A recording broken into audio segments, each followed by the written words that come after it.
Es un privilegio y un honor para mí pronunciar estas palabras de apertura del webinar conjunto entre las Academias de Medicina de Francia, de Uruguay y de Buenos Aires. Este webinar es una iniciativa del académico Patrice Debré de la Academia de Medicina de Francia como un modo de actualizar temas de interés para las tres academias. Esta relación con las Academias de Medicina de Francia y de Uruguay nos enriquece y a la vez que nos entusiasma con la idea de vincular nuevos proyectos de colaboración en el futuro.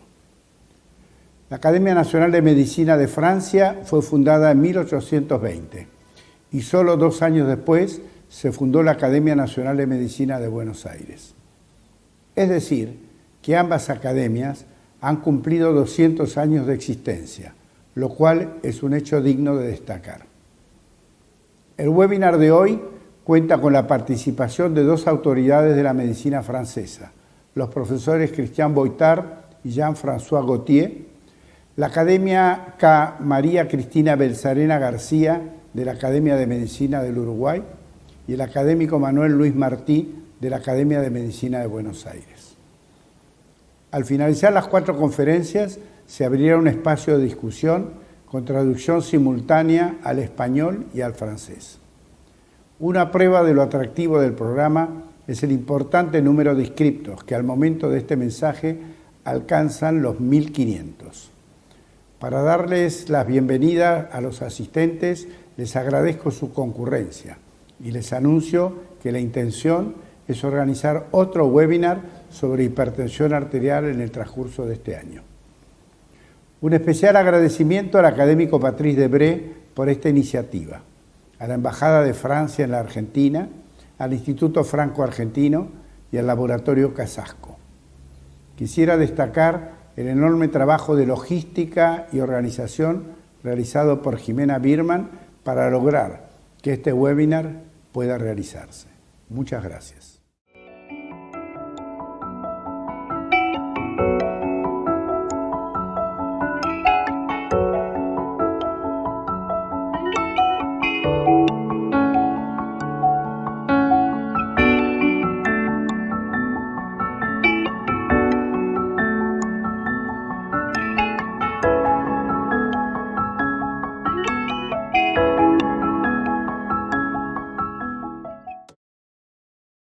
Très grand plaisir, au nom de l'Académie nationale de médecine de France, d'introduire ce nouveau séminaire entre l'Académie de médecine de France, l'Académie de médecine d'Argentine et celle d'Uruguay. Je voudrais remercier tout d'abord le président Juan Antonio Mazzei, qui a été à l'origine de ces rencontres, et de saluer également tous les collègues qui ont précédemment participé à ces séminaires qui ont été un excellent succès.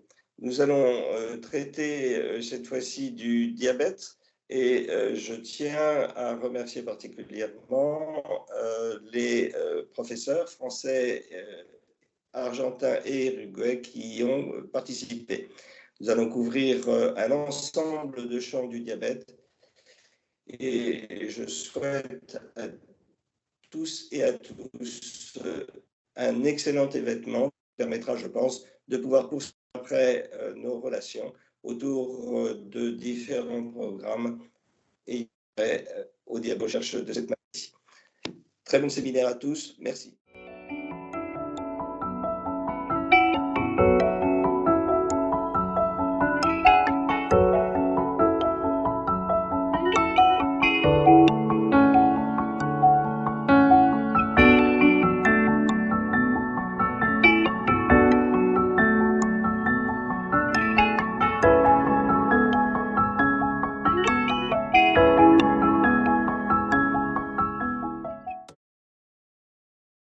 Buenos días a los colegas franceses, argentinos y uruguayos.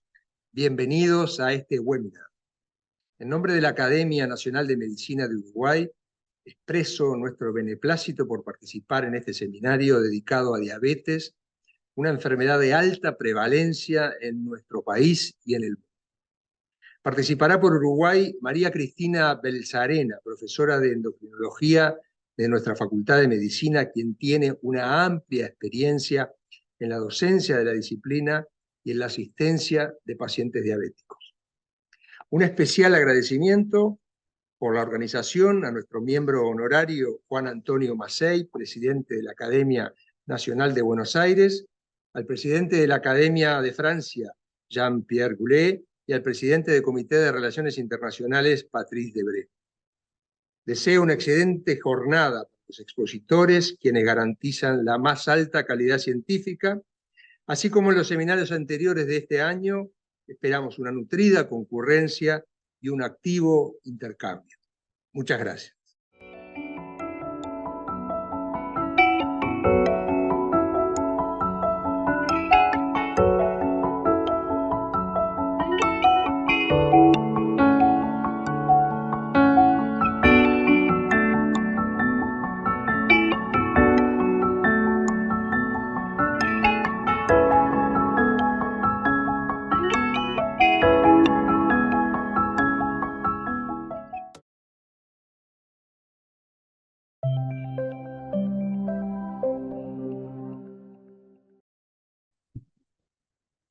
Bonjour, on m'a demandé de vous parler de génome et de diabète, diabète au pluriel, et on y reviendra dans plusieurs des diapositives que je vais vous montrer après.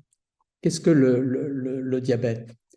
Il y a deux grandes formes de diabète, bien sûr, le diabète de type 2, et on a parlé d'épidémie mondiale de diabète de type 2, et une seconde forme moins fréquente, mais qui débute très tôt, et qui de ce fait devient fréquente, c'est le diabète de type 1, et dont on voit aussi la prévalence augmenter régulièrement. Et puis il y a toute une série de formes de diabète qui sont beaucoup plus rares, qu'on appelle des diabètes monogéniques, des diabètes idiopathiques de type 1, des maladies génétiques complexes, des maladies pancréatiques, des endocrinopathies, et puis enfin des diabètes iatrogènes, et là aussi j'y reviendrai plus tard. Il existe des paramètres diagnostiques pour chacun de ces diabètes. Dans le diabète de type 1, clairement les auto-anticorps.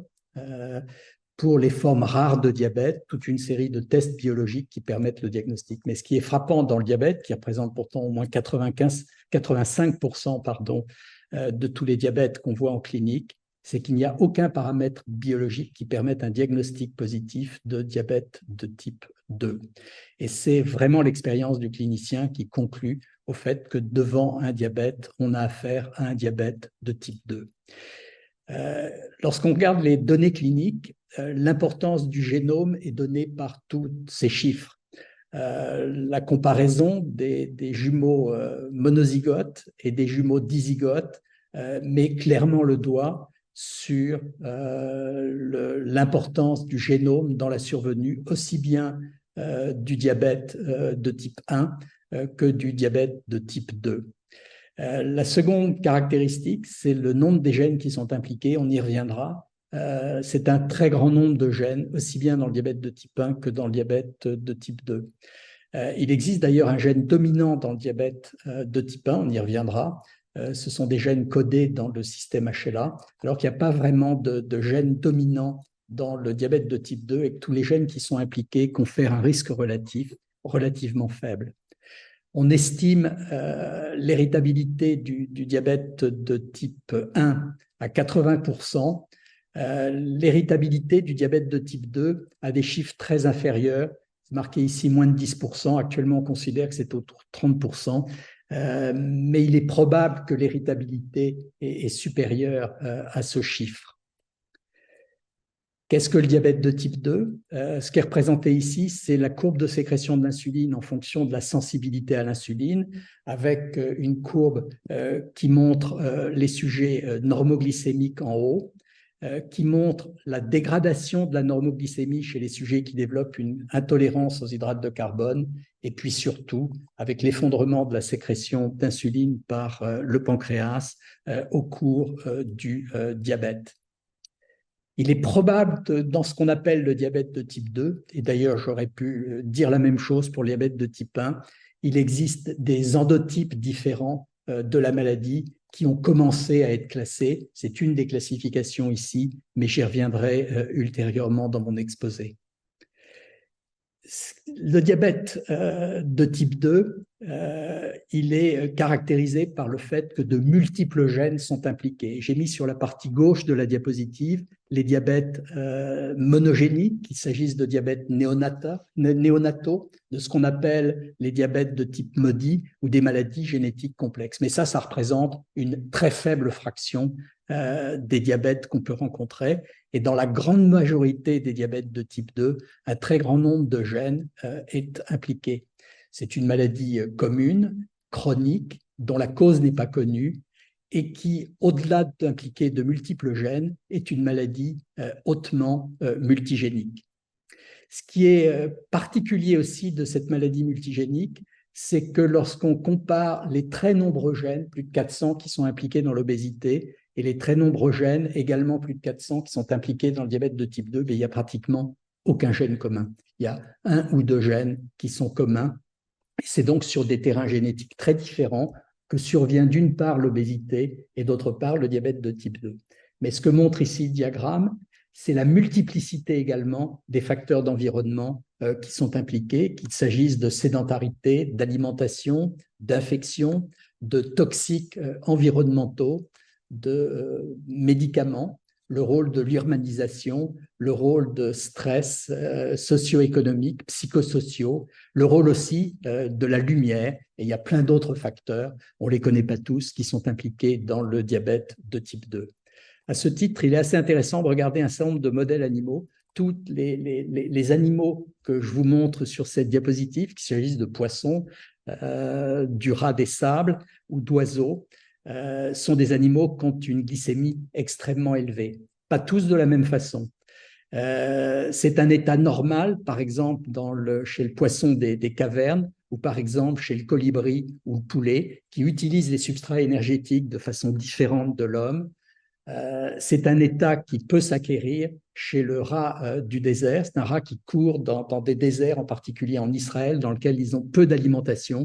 Eh bien, quand on met ce rat dans une cage à l'hôpital, dans le centre de recherche de l'hôpital voisin d'Hadassah, et qu'on lui donne une nourriture entre guillemets de supermarché, eh bien, ce rat développe un diabète rapidement, diabète qui va devenir irréversible au-delà de 4 à 6 semaines de régime entre guillemets de type occidental.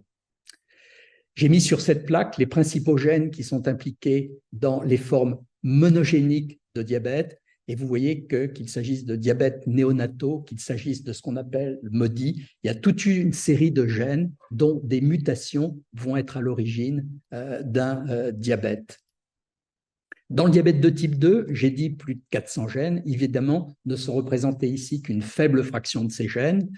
Certains de ces gènes sont impliqués dans la résistance à l'insuline. Vous voyez surtout sur cette plaque que la grande majorité des gènes qui sont impliqués sont des gènes qui sont exprimés dans les cellules qui sécrètent l'insuline, plus généralement les cellules endocrines de l'îlot, et impactent la survenue du diabète. Mais ce qui est très important sur cette courbe, c'est la grande barre rouge qui est au milieu, qui indique que le risque relatif de tous ces variants génétiques multiples impliqués dans la maladie ne joue individuellement qu'un rôle mineur, puisque le risque relatif impacté par l'un de ces gènes, le plus élevé, est de 1,5, c'est-à-dire pratiquement rien. Sont représentés ici, en rouge, les gènes qui ont été impliqués dans des diabètes monogéniques, en jaune, les gènes qui sont impliqués dans le contrôle de la glycémie, en vert, les gènes impliqués dans le contrôle de la sécrétion d'insuline, et vous voyez en bleu les gènes qui sont impliqués dans le diabète de type 2. Et ce qui est frappant, c'est que beaucoup des gènes qui sont impliqués dans le diabète de type 2 ne sont pas impliqués, d'une part dans les diabètes monogéniques, et ne sont que rarement impliqués, soit dans le contrôle de la sécrétion d'insuline, soit dans le contrôle de la glycémie. C'est donc une maladie génétique complexe. Ne regardez pas tout sur cette diapositive, regardez simplement la partie centrale, parce que si le diabète de type 2, dans sa forme habituelle, est une maladie dont le terrain génétique implique plus de 400 variants de gènes, avec chacun un risque relatif individuel extrêmement faible, Il y a des exceptions qu'on a trouvées dans des populations particulières et qui sont indiquées ici. Par exemple, HNF1 alpha, par exemple TBC1 D4, qui sont des gènes qui ont été impliqués avec un impact sur le risque génétique beaucoup plus élevé que les variants habituels du diabète de type 2, dans la survenue du diabète de type 2 dans des populations du Mexique et d'Amérique latine d'une part, chez les Danois et les Iraniens, ou encore chez les Inuits, avec un gène qui contrôle l'utilisation des carburants énergétiques, à savoir le glucose, dans le muscle, et qui sont tout à fait particuliers à cette population. Lorsqu'on a essayé de faire de ces multiples variants génétiques des tests génétiques, eh bien, en général, ce test génétique, à lui seul, s'est avéré assez peu prédictif de la survenue du diabète de type 2. Et là, je vous ai montré la première étude qui a mis le doigt sur l'intérêt de tests génétiques dans le diabète de type 2. Et ce qui a été montré dans cette étude, c'est que quand on prenait les 18 variants qui ont l'impact le plus fort sur la survenue de la maladie, eh bien, la valeur prédictive était extrêmement faible comparée à la prise en compte des critères cliniques classiques du clinicien, le sexe, l'histoire familiale, l'âge, l'index de masse corporelle, la glycémie à jeun, la pression artérielle, le taux de cholestérol ou de triglycérides. Et évidemment, l'enjeu de la connaissance des multiples variants génétiques impliqués, au moment de cette étude, on en connaissait une quarantaine, on en connaît maintenant plus de 400, c'est quel impact peut avoir la caractérisation de ces variants sur la prédiction de la survenue d'un diabète dans des tentatives de prévention du diabète. Et une étude qui a été publiée par Anna Gloyd en 2020 montre qu'en réalité, tous les variants ne sont pas impliqués dans les mêmes endotypes. L'endotype de gauche, qui est représenté par le groupe 1, eh bien, il y a une diminution de la glycémie à jeun, un HOMA-B qui est diminué et une proinsuline élevée. Et vous voyez les gènes qui ont été associés à ce trait, alors que ce sont d'autres gènes qui ont été impliqués dans des formes différentes, ou par exemple, dans le groupe 2, la proinsuline est diminuée, ou dans le groupe 3, où il existe des défauts à la fois de la sécrétion d'insuline et de l'action de l'insuline sur ces cibles périphériques. C'est dans ces directions qu'il faut aller, mais aujourd'hui, on n'a pas la clé. Ça, c'est le diabète de type 2. Personnellement, je travaille sur le diabète de type 1, donc j'ai toujours du mal quand je fais un exposé à ne pas parler de diabète de type 1, mais il est assez intéressant de comparer la génétique du diabète de type 1 à celle du diabète de type 2. Qu'est-ce que le diabète de type 1 ? Comme dans le diabète de type 2, on ne sait pas très bien. Il se produit quelque chose dans l'îlot de Langerhans qui fait qu'une cellule dendritique va être activée, va migrer dans un ganglion satellite. Et vous savez qu'on a en périphérie dans le sang des lymphocytes T qui se baladent en sifflotant tous les matins et qui vont voir dans tous les ganglions si tout va bien. Et lorsque un de ces lymphocytes T exprime un récepteur spécifique pour un antigène particulier qui est présenté par une cellule dendritique. Ici, la cellule dendritique qui s'est activée pour des raisons inconnues dans l'îlot de Langerhans, qui a migré dans le ganglion satellite, eh bien, le lymphocyte T va s'activer, proliférer, va changer ses programmes d'expression de gènes qui vont lui permettre de migrer au site de départ d'où vient la cellule dendritique, de proliférer dans l'îlot de Langerhans. C'est ce qu'on appelle l'insuline. La grande inconnue, c'est ce qui se passe en amont de ça. Ce qu'on sait, c'est donc qu'il se passe quelque chose au niveau d'une cellule dendritique, qu'il se passe quelque chose au niveau des cellules de l'immunité innée, et puis qu'il existe une augmentation d'expression des antigènes de classe 1 du complexe majeur d'histocompatibilité sur les cellules bêta, et également l'expression sur ces cellules de gènes de l'interféron alpha. On sait qu'on peut aujourd'hui prédire la survenue du diabète de type 1 de façon relativement précise. Ce que je vous ai montré là, c'est les courbes d'une étude qui a été faite à Munich par Annette Ziegler, qui a suivi des enfants de parents diabétiques depuis la naissance et les a screenés pour l'apparition d'auto-anticorps. Et la question qui était posée, c'est quand on voit apparaître des auto-anticorps, est-ce qu'il y a un risque de diabète de type 1? Eh bien, ce que vous voyez, c'est que plus on détecte d'auto-anticorps contre des spécificités antigéniques exprimées par la cellule bêta nombreuses, vous avez ici aucun, 1, 2 et 3, et bien vous voyez que plus on a d'auto-anticorps différents, plus le risque de développer un diabète est élevé. Et chez les nouveau-nés et les enfants qui vont développer ces anticorps, qui ont jusqu'à 3 anticorps dirigés contre des spécificités antigéniques différentes, qu'il s'agisse de l'insuline, de la glutamate décarboxylase ou d'IA2, eh bien vous voyez que le risque augmente considérablement et jusqu'à plus de 95% de ces enfants qui développent des auto-anticorps contre 3 spécificités antigéniques vont développer dans les années qui suivent un diabète de type 1. Est-ce qu'il existe une différence entre les enfants qui développent des auto-anticorps contre un antigène par rapport à ceux qui développent des anticorps contre 2 ou 3 antigènes? Pas vraiment. La seule grande différence, elle est génétique. C'est que les enfants qui développent des auto-anticorps contre 2 à 3 auto-antigènes différents sont 2 fois plus souvent HLA-DR3, DR4, DQ8, c'est-à-dire ont des molécules de présentation des antigènes très particulières que les enfants qui développent des anticorps contre une seule spécificité antigénique qui sont beaucoup moins souvent porteurs des allèles HLA-DR3, DR4, DQ8.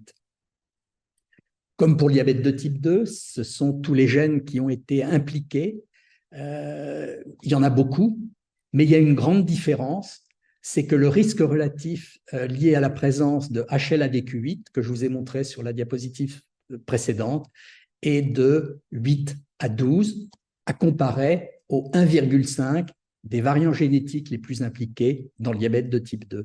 Donc, vous voyez que de nombreux gènes, de nombreux variants génétiques, tous des gènes normaux, mais un gène, un allèle, qui porte un risque beaucoup plus élevé que ce qui est attendu habituellement dans les maladies communes, c'est le système HLA. Et je vais y revenir. Et puis les autres gènes, eh bien, si je pouvais résumer, j'ai mis des gènes d'accélération du système immunitaire, des gènes de freinage, des gènes d'immunité innée, des gènes de sélection des lymphocytes T. Eh bien, en gros, le terrain génétique des gens qui développent un diabète de type 1, c'est le terrain génétique des champions olympiques de 100 mètres. C'est un système immunitaire qui court très vite, mais qui freine mal, qui présente très bien les antigènes, alors que les gens qui ont un système immunitaire qui court moins vite, qui freine mieux, eh bien, feront beaucoup moins de maladies auto-immunes. Alors, je ne vais pas détailler ces gènes, mais quand je parle de gènes de freinage, ils sont aujourd'hui totalement identifiés, par exemple, CTLA4, de gènes d'accélération qui permettent au système immunitaire de courir vite. Ils sont aussi identifiés, par exemple, des gènes qui codent pour le récepteur de l'interleukine 2. Comme tout à l'heure sur ma courbe, il y a sur la partie gauche des diabètes monogéniques. Il existe des diabètes de type 1 monogéniques. Et il y a toute une série de gènes qui ont été impliqués dans ces gènes, qui généralement donnent des maladies endocriniennes auto-immunes avec, chez un certain nombre, un certain pourcentage de sujets, des diabètes de type 1, qui d'ailleurs ne sont pas la maladie auto-immune la plus fréquente dans toutes ces mutations, et d'autres aujourd'hui étaient décrites. Dans le diabète de type 1, il est possible aussi qu'il y ait des formes monofactorielles. On a parlé au Japon de diabète fulminant de type 1. On a parlé il y a maintenant 30 ou 35 ans de rubéole congénitale. Quand on a les HLA de prédisposition et qu'on fait une rubéole congénitale, ben on fera un diabète de type 1. Et puis je reviendrai sur le cas plus récent des anticorps anti-PD1 qui sont utilisés, vous le savez, dans le cancer. De nombreux gènes, plus de 40 variants génétiques, j'avais marqué même plus de 60 sur les publications récentes dans la diapositive suivante, mais aussi de multiples facteurs d'environnement, que ce soit des agents infectieux, des agents nutritionnels, que ce soit les protéines du lait de vache, la bêta-caséine, probablement le microbiome, l'exposition solaire et la vitamine D. Il n'y a pas un facteur unique qui soit responsable de la maladie.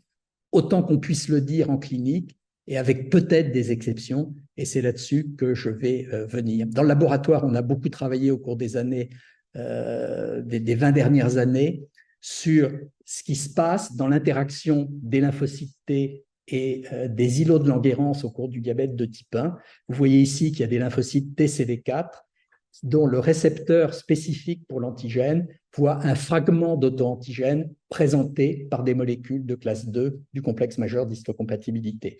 Et ce que j'ai dit dans les diapositives précédentes, c'est que c'est des gènes qui codent pour des molécules de classe 2 qui sont très particuliers, qui sont portés soit par des haplotypes HLA-DR4, soit par des haplotypes HLA-DR3, le fameux HLA-DQ8 dont j'ai dit qu'il était associé à un risque de diabète de type 1 de l'ordre de 10. Et puis vous avez des lymphocytes TCD8 qui ont un récepteur pour l'antigène qui reconnaît aussi des petits fragments de protéines, mais ces molécules de classe 1 sont exprimées par toutes les cellules nucléées de l'organisme, y compris les cellules qui sécrètent l'insuline, alors que les molécules du complexe majeur d'histocompatibilité de classe 2 ne sont exprimées que par les cellules qui présentent l'antigène. Pour des raisons sur lesquelles je n'insisterai pas, mais on a publié il y a plusieurs années que dans un modèle de souris qui ressemble au diabète de type 1 des sujets qui sont HLA-DQ8 chez l'homme, eh bien l'insuline est un antigène majeur. Ce sont donc des fragments de la pré-proinsuline qui vont être présentés aussi bien par les molécules de classe 2 que par les molécules de classe 1 du complexe majeur d'histocompatibilité respectivement aux lymphocytes T, CD4 et CD8. Eh bien, un enjeu majeur est de caractériser ces fragments d'auto-antigènes présentés parce que l'idée, ce serait de les utiliser pour tolériser le système immunitaire et prévenir le diabète. On va vers des essais cliniques, et on en a publié un de façon tout à fait récente là, dans l'année qui s'est écoulée, d'utilisation de ce type de stratégie de vaccination par des peptides pour essayer de prévenir la maladie. L'autre enjeu, c'est de mettre en place des tests lymphocytaires T de diagnostic de la maladie parce que la détection des auto-anticorps ne répond pas chez tous les sujets aux attentes qu'on pourrait en avoir, en particulier, comme vous l'avez vu sur les courbes précédentes, chez les sujets qui n'ont des auto-anticorps que contre une spécificité antigénique. Le grand problème qu'on a pour étudier ces peptides, c'est le fait qu'on a des modèles de souris sur lesquels on peut faire des approches thérapeutiques pour tolériser le système immunitaire. Le problème, c'est que les souris n'expriment pas les mêmes molécules de complexe majeur d'histocompatibilité que l'homme et vont donc présenter des fragments d'auto-antigènes qui sont différents. C'est la raison pour laquelle on a développé dans le laboratoire ce que j'appelle, vous avez ici la souris NOD, avec le modèle classique de diabète de type 1, qui exprime la molécule équivalent de HLA chez la souris IAG7, l'équivalent de HLA-DQ8 chez l'homme. Et ce qu'on a décidé de faire, c'est ce que j'appelle parfois une souris à lunettes, c'est-à-dire qu'on a invalidé tous les gènes qui codent pour le complexe majeur d'histocompatibilité de la souris, les deux gènes de l'insuline de la souris, car la souris, comme le rat et certains poissons, expriment deux gènes différents, présents sur des chromosomes différents de l'insuline, alors que l'homme n'exprime qu'un gène de l'insuline. Et ce qu'on a fait chez cette souris S, c'est une souris qui exprime des molécules HLA humaines de classe 1 à 2.1 et la molécule de forte de prédisposition au diabète de type 1 de classe 2 DQ8 et puis sous forme d'un transgène, le gène de l'insuline humaine. Et vous voyez sur la partie droite, mais je ne vais pas vous montrer tous les tests, on a publié ça il y a maintenant plusieurs années, les îlots de Langerhans et la glycémie de ces souris est strictement normale. Pouvait-elle développer un diabète de type 1 ? Alors, on a utilisé d'abord les grands moyens, c'est-à-dire qu'on a mis un transgène dans les cellules bêta sous contrôle de RIP, le promoteur de l'insuline de rat, et ce transgène code pour une molécule de coactivation des lymphocytes T. Elle court-circuite en fait la présentation de l'antigène, elle transforme les cellules qui sécrètent l'insuline en des sortes de cellules présentant l'antigène, et il a été publié dans les années 90 que de telles souris développaient un diabète de type 1, et vous voyez que dans notre modèle entre guillemets humanisé, eh bien, les souris transgéniques RIP-B7 développent un diabète de type 1 qu'il s'agisse des mâles ou des femelles. Et ce qui était plus intéressant dans ce modèle, c'est de voir si, chez la souris qui n'exprime pas ce transgène RIP-B7, on peut induire un diabète de type 1. Et je vais montrer 2 exemples. On a montré que lorsqu'on traitait ces souris par le poly-IC, qui est un ligand d'une molécule qui est directement impliquée dans l'immunité innée, qui est TLR3, eh bien, le poly-IC va induire un diabète de type 1. C'est la courbe en bleu à comparer à la courbe en rouge des souris YES qui ne sont pas traitées par le poly-IC. Ce qu'on a pu montrer, c'est qu'un court traitement au moment de l'induction du diabète par le poly-IC par un anticorps qui va bloquer les lymphocytes T, CD4 et CD8, eh bien prévenait la survenue du diabète. Pardon. La courbe rouge ici, ce sont les animaux traités, et cette courbe est strictement parallèle à celui des souris témoins qui n'ont été traités ni par le poly-IC, ni par les anticorps monoclonaux anti-CD4 et anti-CD8. Et puis, plus récemment, et ça c'est des données qui ne sont pas publiées, on a pu montrer chez cette souris qu'on induisait par traitement de ces souris par un anticorps anti-PD1 un diabète de type 1. Et vous savez que chez l'homme, un diabète de type 1 peut être observé lors du traitement du cancer par les anticorps anti-PD1 et anti-CTLA4, mais surtout anti-PD1, et on a induit un diabète. En réalité, ce n'est pas tout à fait vrai. On a induit quelques diabètes, et vous le voyez sur la courbe du bas, vous avez 2 souris qui sont devenues diabétiques sur une quinzaine de souris. Par contre, ce qui a été frappant, c'est que toutes les souris développent entre 1 et 2 mois une insulite absolument massive. Et ce qui est intéressant dans ce modèle, c'est qu'elle développe probablement un endotype de diabète de type 1 qui est différent de celui que j'ai montré précédemment. Et vous le voyez ici sur l'image histologique, où il y a une infiltration massive. Je n'ai pas le temps de rentrer dans le détail, mais il y a aussi des lésions immunitaires au niveau du tissu exocrine, avec une nécrose de cellules exocrines, généralement des cellules exocrines qui sont en proximité d'îlots, mais qui au total donnent des images histologiques complètement différentes de celles auxquelles on est habitué dans le diabète de type 1. Je dirais presque que c'est la première fois que je peux faire le diagnostic sur une coupe histologique de lésions du pancréas sans même avoir besoin de mettre la lame sous microscope. Il suffit de la mettre devant la lumière et on voit immédiatement quelles sont les souris atteintes des souris qui ne sont pas atteintes. J'ai essayé de faire un survol donc des gènes et des variants génétiques qui ont été impliqués dans les diabètes monogéniques et les diabètes dans leur forme commune, qu'il s'agisse de diabète de type 1 et de type 2. Il est évident que l'évolution se fait actuellement sur le plan génétique vers des études plus raffinées. L'un des raffinements, c'est le séquençage complet d'exomes, et on commence à avoir des données dans le diabète de type 2 par séquençage complet d'exomes, et non plus simplement par l'utilisation de marqueurs qui couvrent l'ensemble du génome. Et puis surtout, c'est une maladie qui est à l'interface du génome et de l'environnement. On ne fait pas de diabète dans ses formes communes, de type 1 et de type 2, simplement avec un génome. Il faut aussi un environnement, et évidemment, les études d'épigénétique dont on commence à avoir des données, l'étude des micro-ARN, l'étude du métagénome sont essentielles et sont un autre avenir de ces formes communes de diabète de type 1 et de type 2. Alors, pour conclure, je voudrais simplement, et j'ai mis en rouge sur cette diapositive, ce qui est montré ici, c'est l'hôpital Cochin où j'ai fait ces études, et j'ai mis en rouge le nom des 2 chercheuses, hein, l'une qui est chercheuse, l'autre qui a fait une thèse de science qu'elle va passer en octobre. C'est elle Pamela Oves, qui a développé le modèle anti-PD1, alors que Sandrine Luce a développé toute la souris humanisée, la souris YES RIP-B7 et l'induction du diabète chez la souris YES par le poly-IC. Je vous remercie.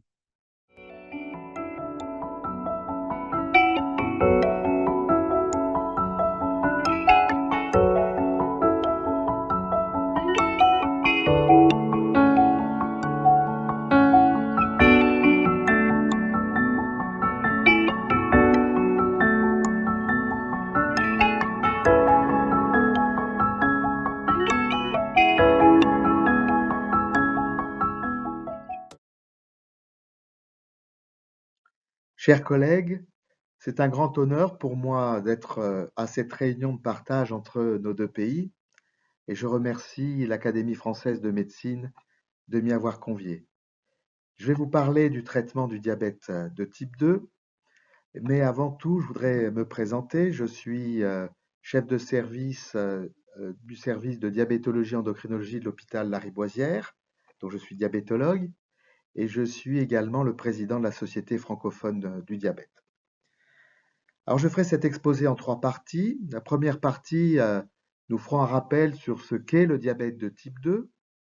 Dans la deuxième partie, nous verrons quels sont les outils que nous avons à notre disposition pour traiter le diabète de type 2. Et enfin, je vous présenterai la prise de position de la Société francophone du diabète sur la prise en charge du diabète de type 2, qui viennent d'être terminées en termes de rédaction et qui sont en relecture et qui devraient être publiées avant la fin de cette année. Alors voici mes liens d'intérêt puisque nous allons parler de médicaments. Le diabète de type 2, comme vous le savez, est une maladie extrêmement prévalente et il est prévu en 2035 plus d'un demi-milliard d'individus touchés par cette maladie. C'est une affection de la cellule bêta-insulinosecrétrice qui est incapable de faire face à l'apparition ou à l'aggravation d'une insulinorésistance. C'est une maladie extrêmement hétérogène au plan phénotypique qui résulte de l'interaction gène-environnement. Je crois que le professeur Boitard nous en a parlé dans son exposé. Et puis, c'est une maladie qui est diagnostiquée par défaut puisque nous n'avons pas de marqueurs étiologiques positifs.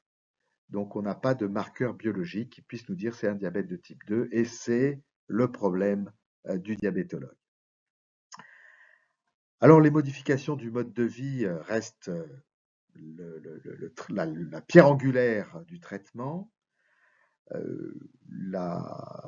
Les piqûres d'insuline restent souvent nécessaires, puisqu'à peu près 20% de nos patients sont traités à l'insuline par inefficacité du traitement oral. Alors ça, c'est actuellement, probablement que les choses vont changer avec les nouvelles molécules. La chirurgie bariatrique est de plus en plus utilisée chez l'obèse diabétique pour traiter le diabète et les facteurs de risque cardiovasculaires associés de manière très efficace.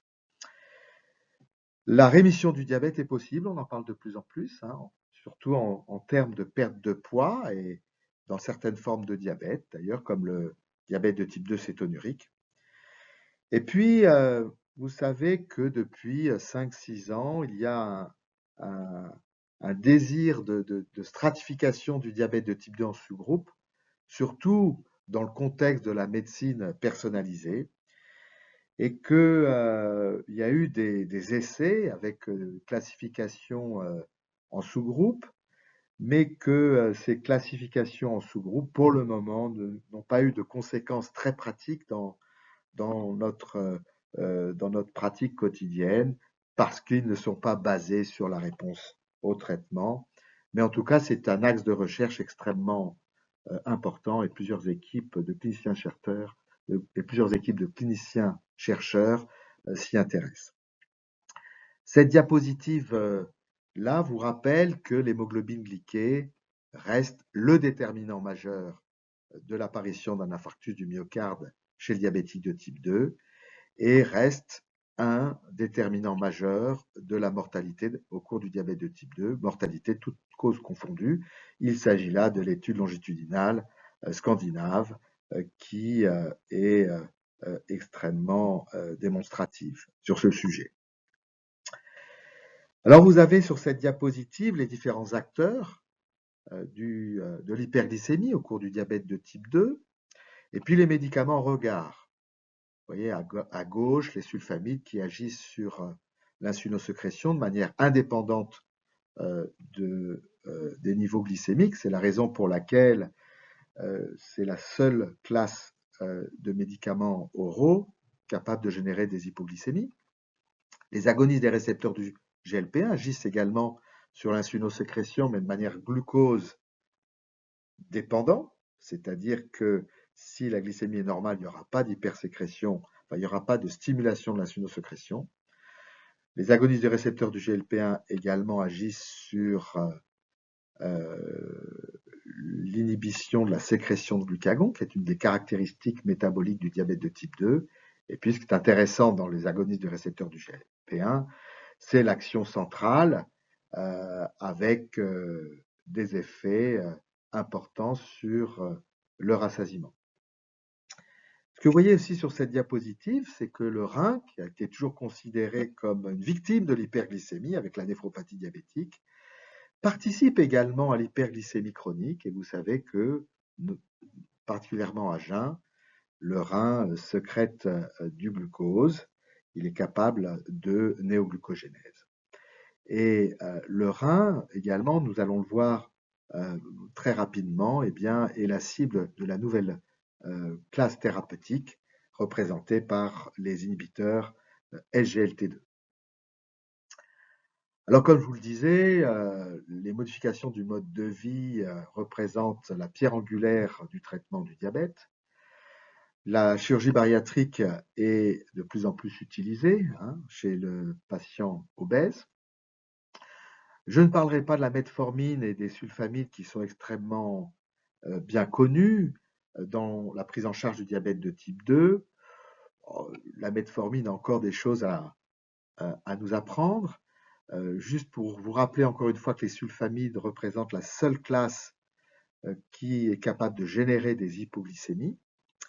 Les glitazones qui sont de moins en moins utilisés, le glitazone est une classe d'hypoglycémie en euros extrêmement intéressant qui ont fait beaucoup progresser la physiopathologie du diabète de type 2 et en particulier la lipotoxicité. Et c'est une classe thérapeutique qui est capable de lever la glucotoxicité, mais vous connaissez les effets sur la rétention hydrosodée, donc le risque d'insuffisance cardiaque. Et puis, vous connaissez également le signal sur le cancer de la vessie, raison pour laquelle d'ailleurs en France ce médicament n'est plus disponible. Alors, les inhibiteurs SGLT2, les agonistes des récepteurs du GLP-1, les biagonistes et bientôt les triagonistes représentent une classe, enfin sont des classes plus récentes et qui ont montré des effets inattendus de protection cardiovasculaire, rénale également. Alors, ce que je vais vous rappeler.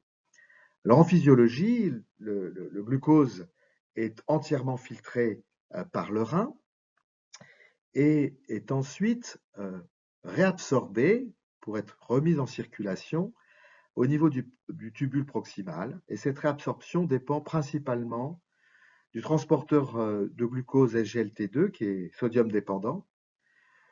80% est réabsorbé par ces transporteurs de glucose et puis les 10% restants étant dus à la présence des SGLT1, du transporteur de glucose SGLT1. Donc, ces transporteurs de glucose au niveau du tubule rénal expliquent pourquoi finalement en physiologie, chez le sujet, je dirais, normal, entre guillemets, il n'y a pas de glucosurie.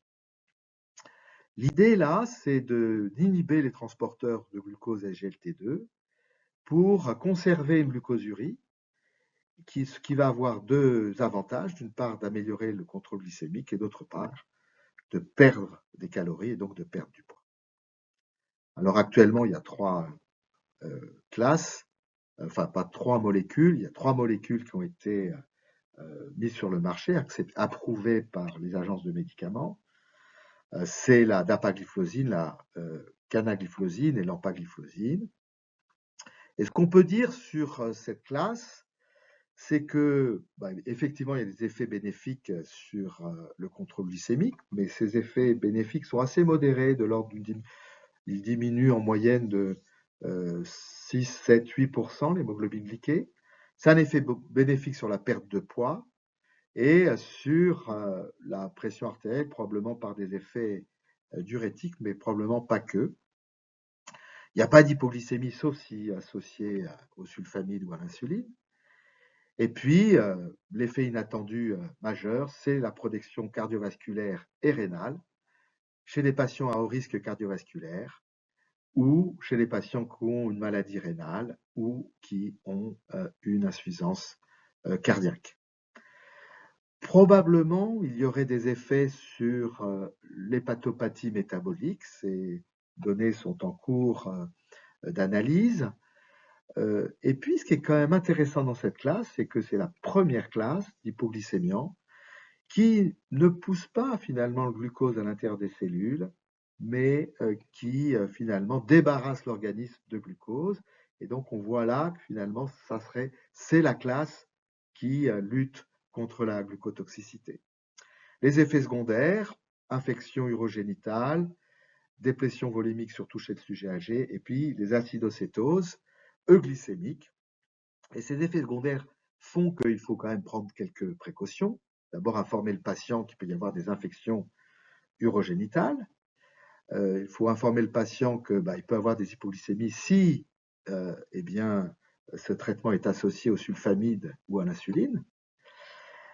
Chez les patients qui sont traités pour une hypertension artérielle et qui sont bien contrôlés au plan de la pression artérielle, il faut ajuster ce traitement hypotenseur, en particulier alléger les diurétiques s'il y en a. Et puis, bien sûr, compte tenu du risque d'acidocétose, éviter ce type de traitement dans le type 1 et chez les patients très insulinopéniques, on pourra en reparler dans la discussion si vous le souhaitez. Et puis avec la canagliflozine, il y a un petit surrisque d'amputation chez les patients qui ont une artérie des membres inférieurs. Alors les agonistes des récepteurs du GLP1, je vais aller un peu plus vite puisqu'on dispose de ce traitement, de cette classe thérapeutique depuis plus longtemps. C'est des médicaments qui sont injectables, comme vous le savez, qui sont efficaces en termes en termes de traitement de l'hyperglycémie chronique. Ils sont plus efficaces que les inhibiteurs SGLT2. Ils ont un effet bénéfique sur la perte de poids via le ralentissement de la vidange gastrique et les effets sur le rassasiement. Pas d'hypo, sauf associé au sulfamide et à l'insuline, évidemment. On a des données avec des histologies hépatiques montrant que ce sont des médicaments qui peuvent traiter l'hépatite métabolique. Il y a des données en cours, il y a des études en cours sur les effets bénéfiques sur la cognition. Et là aussi, comme pour les inhibiteurs SGLT2, il y a des effets protecteurs cardiovasculaires très importants et des effets du risque de macroalbuminurie chez les patients à haut risque cardiovasculaire, avec le liraglutide, le dulaglutide et le sémaglutide. Les effets secondaires, c'est des effets digestifs, un inconfort digestif, des nausées, des vomissements, surtout en début de traitement. Et puis, il y a été décrit des pancréatites qui sont rares et dont la causalité avec cette classe thérapeutique est encore démontrée. Et puis, il y a des lithiases également vésiculaires qui ont été décrites sous ce type de traitement. Alors, ce que vous voyez ici, ce sont des données qui illustrent l'efficacité des agonistes des récepteurs du GLP1. En mauve, il s'agit du dulaglutide. En orange, il s'agit du sémaglutide. Et vous voyez quand même plus de 1,5% de diminution de l'hémoglobine glyquée et plus de 2-3 kg de perte de poids. Donc, c'est efficace. En bleu, ce que vous voyez, c'est les biagonistes. C'est le tirzépatide, et vous voyez que le tirzépatide, c'est encore plus important dans l'efficacité vis-à-vis de l'hémoglobine glyquée et plus important dans l'efficacité en termes de perte de poids. Vous voyez qu'on a plus de 2% de diminution de l'hémoglobine glyquée, on a plus de environ 10 kg en moyenne de perte de poids. Et puis bientôt va arriver les triagonistes. Là, vous avez ici les dernières données publiées dans Lancet du rétadrutide. C'est un triagoniste GLP1, GIP et glucagon. Et vous voyez cet effet extrêmement marqué sur l'hémoglobine glyquée. Et ce qui est encore plus spectaculaire, c'est qu'on a 80% des patients sous ce traitement qui atteignent une hémoglobine glyquée inférieure à 6,5%.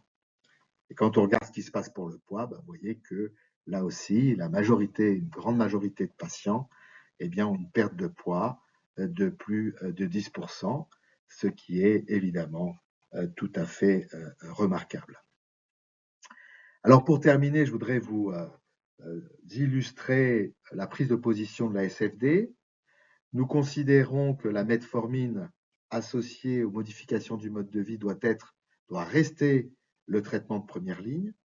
Et en cas d'inefficacité, ou en tout cas d'insuffisance d'efficacité, évaluée par le résultat sur l'hémoglobine glyquée, vous savez que l'hémoglobine glyquée cible doit être individualisée à chaque patient.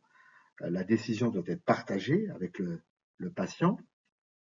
Eh bien, en cas d'insuffisance d'efficacité, eh bien, il faut ajouter soit un inhibiteur SGLT2, soit un agoniste des récepteurs du GLP1 ou un biagoniste, d'une part, ou alors s'orienter vers un inhibiteur des PP4. Vous savez que les inhibiteurs des PP4 sont des insulinosécréteurs glucose dépendants, qui sont peu efficaces, mais en tout cas ne donnent pas d'hypo comparativement aux sulfamides.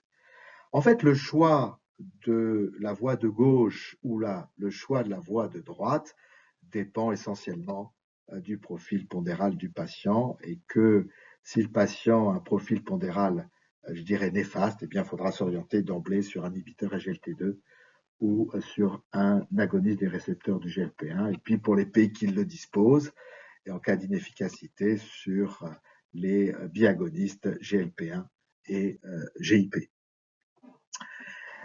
Alors, en cas d'inefficacité de la bithérapie, metformine plus inhibiteur GLT2 ou metformine insulinosécréteur, eh bien là, le choix, c'est d'ajouter un agoniste des récepteurs du GLP1 ou d'ajouter un inhibiteur SGLT2 pour ceux qui sont sous metformine et inhibiteurs des PP4.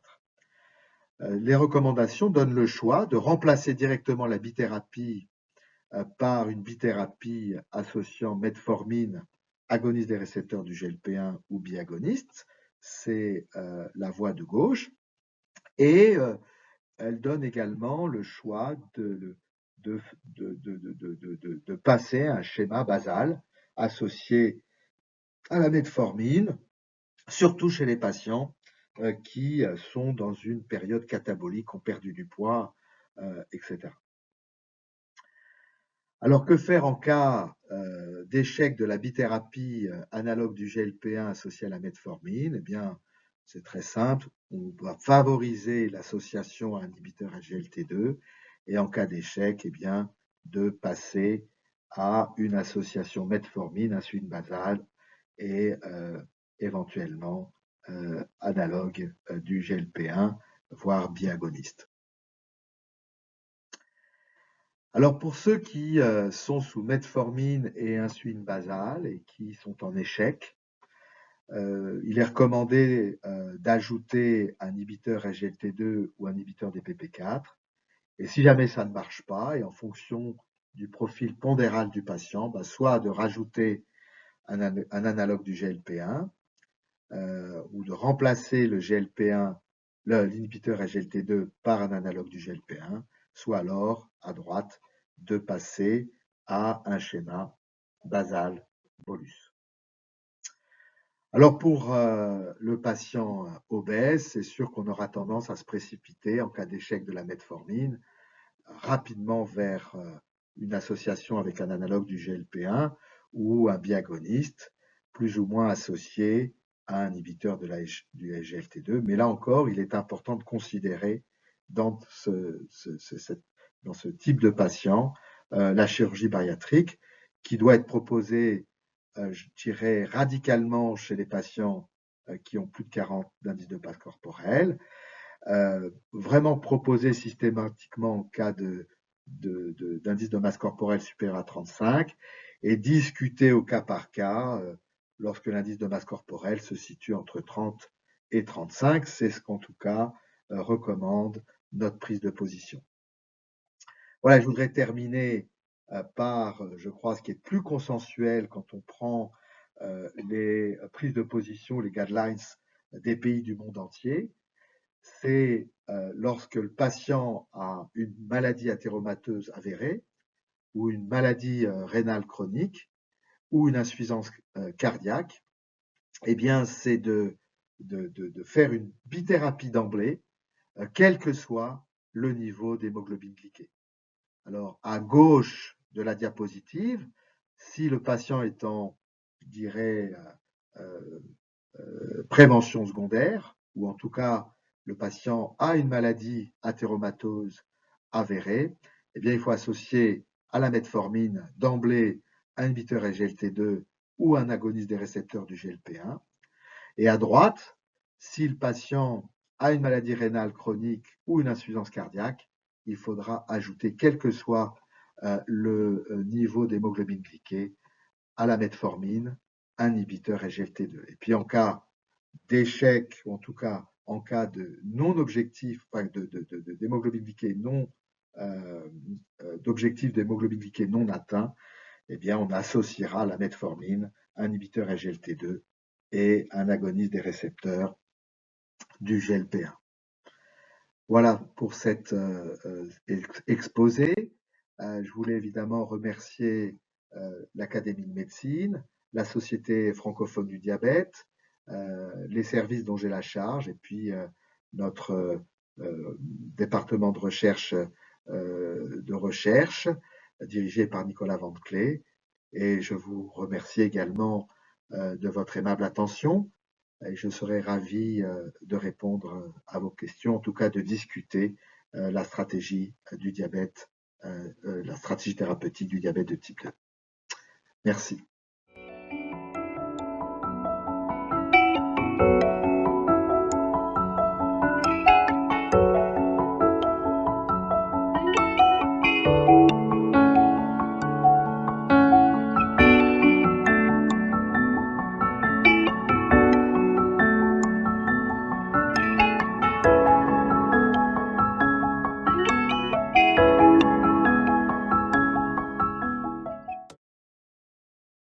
En la Banting Lecture de 1988, en el Congreso de la IDF de Sydney, Riven presentó un trabajo señalando el papel de la insulinoresistencia en las enfermedades humanas, que fue un trabajo que realmente llamó la atención.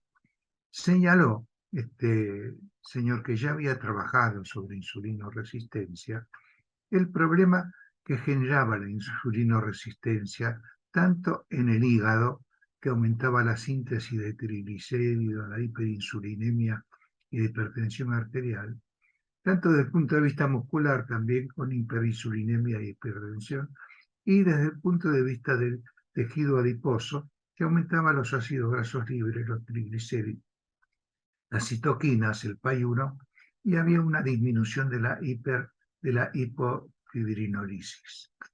Esta es una de los problemas que genera la insulina resistencia, pero desde un punto de vista estrictamente metabólico de la glucosa, en un principio la insulinoresistencia es sostenida por el organismo y hay una normoglucemia, pero ni bien aumenta, se hace una hiperglucemia postprandial y finalmente se produce con una disminución de la insulina una hiperglucemia de ayuno.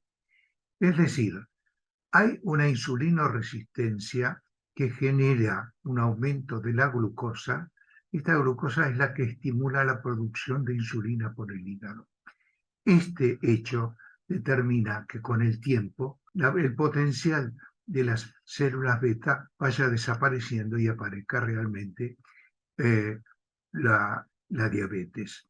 La resistencia a la insulina y la hiperinsulinemia determinan, por un lado, también la hipertensión arterial, el aumento de la PAI-1 y el aumento de los triglicéridos.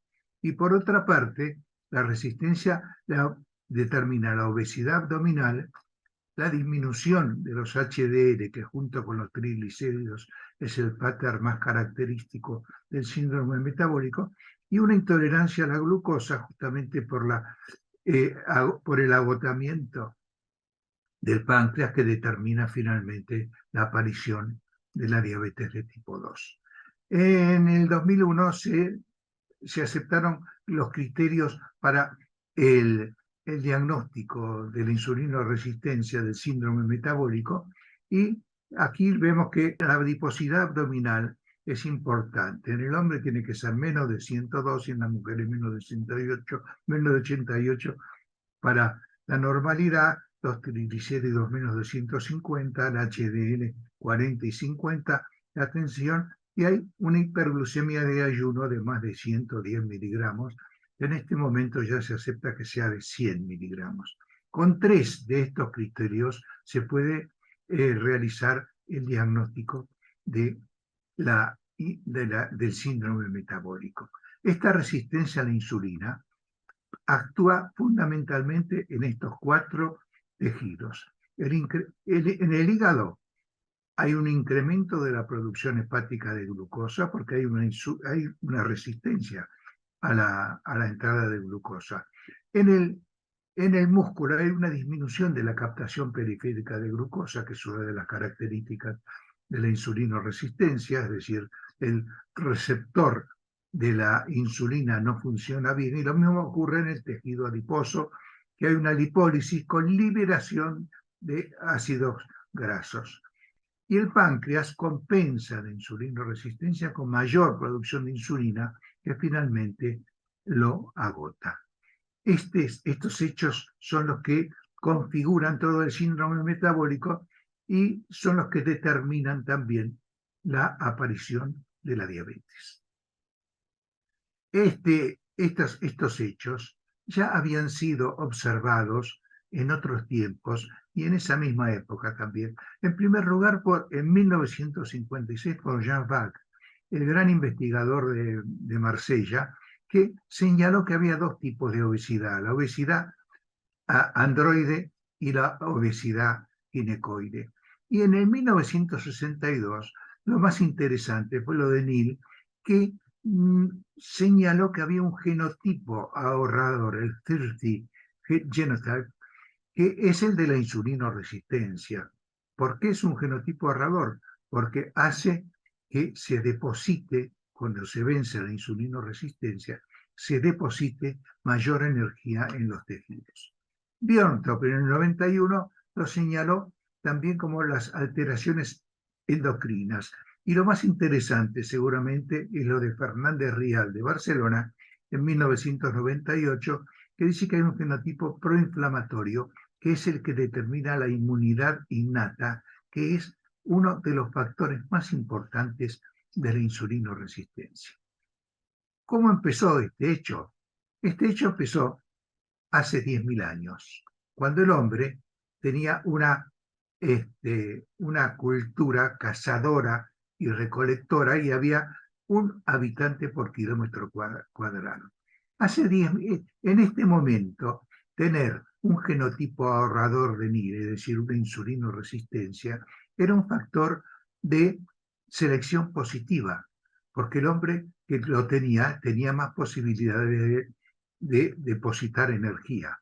Pero a partir de hace 10.000 años, la cultura se transforma de cazadora-recolectora en agrícola-pastoril, con 50 habitantes por kilómetro cuadrado. Y esto, que determinaba la insulinoresistencia como un factor positivo, se transforma en un factor negativo. ¿Por qué?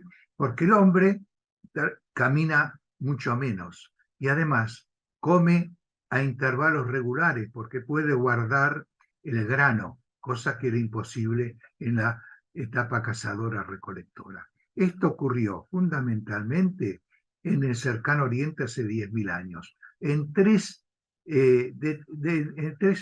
sitios: el Ali Kosh en la Mesopotamia, el Jericó en Israel y el Qatar Huyuk en la Anatolia Central, que es el que llega luego a la Europa del Norte.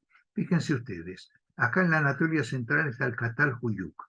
Esto es, fíjense que esto ocurre hace 10.000 años. Esto es anterior a las pirámides de Egipto. Acá ya había, en el Catalhuyuk, ya había una ciudad rara, porque era una ciudad sin calles, entraba a las casas por arriba, pero ya estaban en un lugar en donde se podía ejercer la agricultura y cuidar los animales. Desde aquí, desde Jericó fueron al norte de África, desde la Likosh fueron a la India, pero del Catalhuyuk fueron a Europa. Tardaron 1 kilómetro por año para llegar a Europa. Fíjense ustedes, primero aquí está más o menos del 5000 y cómo se va transfiriendo la gente, las personas, las migraciones a toda Europa. Fíjense acá en Francia cómo hay ya de antes del 5000 antes de Cristo. Hay un hecho muy interesante últimamente, que se descubrió una momia de un hombre muerto hace 5200 años en los Alpes, este hombre de la nieve del 5200 antes de Cristo, en donde se ve que tiene un genoma idéntico al de la Anatolia, es decir, que habían llegado ya en el 5000 a los Alpes. Y para sorpresa, se vio que este hombre tenía una piel oscura y era calvo. Y que en Europa la piel blanca se fue formando a partir de la aceptación de la agricultura. Esto es Catalhuyuk. Esto es Catalhuyuk, lo que queda de las ruinas de Catalhuyuk de hace 10.000, 8.000 años, y en donde se puede ver que había lugares en donde se podía guardar el grano. Esta es una de las teorías interesantes, que es la de Björntrop, que tiene que ver más que todo con la endocrinología. Dice que el estrés, el alcohol y el trabajo atacan el hipotálamo, aumenta el cortisol y las gonadotropinas, y esto es lo que determina la insulinoresistencia. Y la obesidad visceral también, que también genera insulinoresistencia. Y con los factores de riesgo se genera entonces la enfermedad, en este caso la diabetes.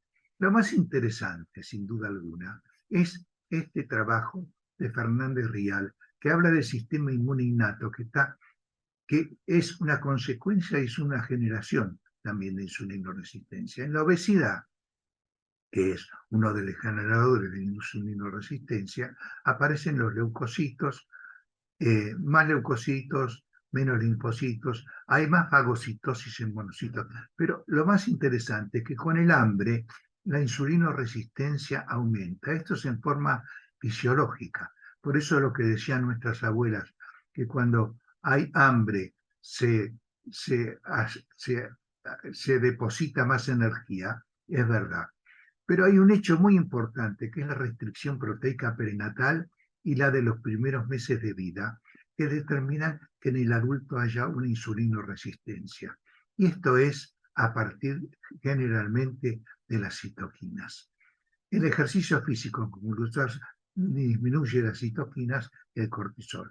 Pero la edad aumenta la insulinoresistencia, aumenta las citoquinas, y una cosa importante, fracción soluble del receptor 2 del factor de necrosis tumoral también, que son hechos vinculados fundamentalmente con la insulinoresistencia. Está demostrado también que las citoquinas, especialmente la IL-6, la IL-1 y el factor de necrosis tumoral, son capaces de bloquear el receptor de la insulina en los tejidos. Lo mismo que los grupos corticoides, incluidos las citoquinas, aumentan la expresión del gen APP, que es la fase aguda de las proteínas, y la insulina disminuye la estimulación del gen por las citoquinas. Es decir, que hay un camino. Y lo que es interesante, que es este síndrome metabólico, es algo parecido al síndrome renina-angiotensina. El síndrome renina-angiotensina está hecho para la hipovolemia aguda y para salvar la vida. Y este síndrome está hecho para el hambre, la falta de nutrición, y para permitir entonces una consecución de la vida a través del mayor depósito de energía, sin duda alguna. Fíjense ustedes cómo las citoquinas en este estudio, este es de PICAP, pero hay un estudio, los estudios principales son los de Fernández Rial, como los no diabéticos en la interleuquina 6 tienen una cantidad, los diabéticos del síndrome del tipo 2, que son síndrome metabólico negativo, tienen una cantidad mayor, pero sin embargo, la que es realmente significativa es la del síndrome metabólico positivo en los diabéticos. Lo mismo ocurre con el ácido ciálico, fíjense ustedes, con la proteína C reactiva, muy característica también, con el cortisol, menos característico, con la glicoproteína alfa-1 ácido en el suero, como con el amiloide, prácticamente acá no hay significación, y con la excreción de albúmina, que acá sí aparece la microalbuminuria como característica también de este tipo de enfermedad. Sin duda alguna, este síndrome metabólico, que ha sido un poco discutido por algunos investigadores en el sentido de que es difícil determinar la normalidad y la anormalidad, es una muy interesante instrumento clínico, porque nos permite, si encontramos hipertensión, si encontramos obesidad abdominal, si encontramos problemas de tipo de lípidos, tendremos que buscar la diabetes porque seguramente va a aparecer también como alteración del metabolismo de los hidratos de carbono. El síndrome metabólico en este momento aparece más o menos en el 25% de la población. Y fíjense ustedes que este 25% es justamente la prevalencia de la diabetes en las personas de más de 60 años. Es decir, cuando ya todos los factores que podían haber influido, y la insulinoresistencia también, están completamente en efectividad. Es decir, el síndrome metabólico es un hecho clásico del hombre, no solamente del hombre occidental.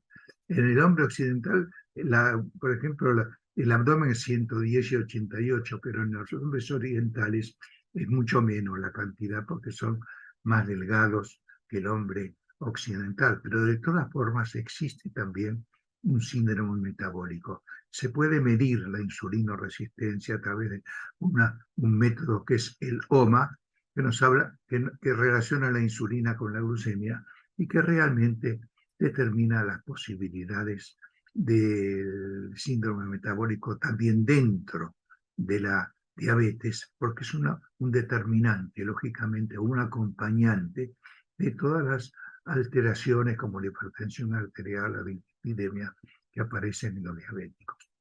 No todos los obesos tienen un síndrome metabólico, pero los que lo tienen, evidentemente que es una proporción muy alta, evidentemente tienen muchas más probabilidades de tener diabetes y de todas las otras alteraciones vinculadas.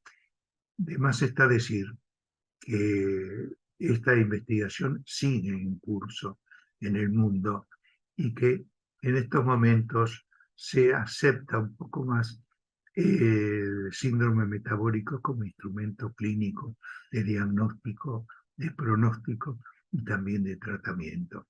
Y que la diabetes es un resultado muy importante. Hay hechos genéticos también que están vinculados con la célula beta. Está es un hecho muy, muy importante para la aparición de la diabetes como enfermedad gravísima en este momento en el mundo. 10.000 años para la evolución del hombre es muy poco. Así que por eso todavía tenemos el genoma muy parecido al del hombre primitivo, para el cual el síndrome metabólico era un factor de selección positiva. Para el hombre actual, el síndrome metabólico es un factor de morbilidad y un factor negativo. La solución: más actividad física, menos valor calórico y menos grasas, que son las diferencias principales entre el hombre primitivo y el actual.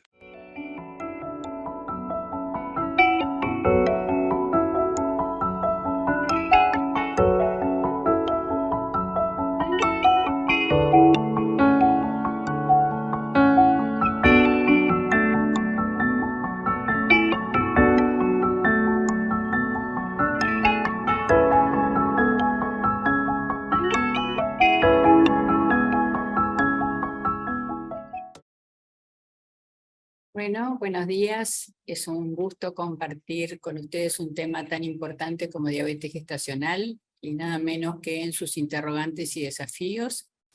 Y también lo contraponemos con hechos que son los que habitualmente se usan en la práctica médica y de los que no nos vamos a detener. Como detalle importante en la historia es que hace 200 años que Benevitz en su tesis de doctorado mencionó el primer caso de la historia registrado de diabetes gestacional y recién 100 años después se asoció que en las embarazadas diabéticas la hiperglucemia materna era responsable de morbimortalidad feto-neonatal. Por lo cual, este tema es un gran desafío a la salud de los que atienden a madres e hijos. Como hechos, sabemos que no todas las diabetes diagnosticadas en el embarazo son diabetes gestacional. Hay algunas que ya tienen valores de diabetes manifiesta, que hay múltiples factores de riesgo en donde casi todos están de acuerdo, pero que es de alta prevalencia la complicación más frecuente del embarazo y está en aumento rápido en la medida que hay más obesas, sobrepeso y madres que tienen los hijos más añosas. También es importante destacar los riesgos que tienen la madre y el hijo, igual que las pregestacionales, macrosomía, óbitos, traumatismo de parto, aumento de adiposidad abdominal, hipoglucemia neonatal. Y en la madre también tiene más riesgo de preeclampsia, parto de pretérmino, cesárea, polidramnios y repercusiones futuras en madres y recién nacidos. Por lo cual, esto es un desafío significativo como problema de salud pública.